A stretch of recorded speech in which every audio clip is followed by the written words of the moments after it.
Sunday మేమైతే స్వర్ణగిరి టెంపుల్కి అయితే వెళ్తున్నాము.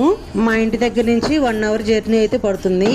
నైట్ వ్యూ అయితే చాలా బాగుంటుంది అంటున్నారు, కానీ మేమైతే డేలో వెళ్ళాం, కానీ మాకైతే అంతైతే అనిపించలేదు, నార్మల్గా అనిపించింది.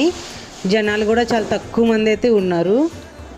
ఇక్కడ ఫ్రీ దర్శనం ఉంది. 50 రూపీస్, 300 రూపీస్, 500 రూపీస్ టికెట్స్ అయితే ఉంటాయి. ఇప్పుడు కట్టే టెంపుల్స్ అన్నీ కూడా చాలా పక్కా కమర్షియల్ టెంపుల్స్. యాదాద్రి ఒకటి, స్వర్ణగిరి ఒకటి, ఇదంతా సోషల్ మీడియా హైపే కానీ నార్మల్గానే ఉన్నాయి. ఈ సోషల్ మీడియాలో చూసి స్వర్ణగిరి టెంపుల్ అంటాం కదా, దగ్గర నుంచి అయితే మనకి నార్మల్గానే అనిపిస్తుంది. అక్కడ మాత్రం బాలాజీ మాత్రం చాలా బాగా మనకి తిరుపతిలో ఉన్నట్టే ఉంటాడు.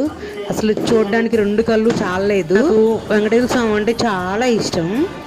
ఇదొక బెస్ట్ ఎక్స్పీరియన్స్ అన్నమాట. కానీ గుడే కదా, భక్తితో మాత్రమే చూడాలి మనం. అంతేగా సబ్స్క్రైబ్ చేసుకోవచ్చు కదా, లైక్ చేయొచ్చు కదా.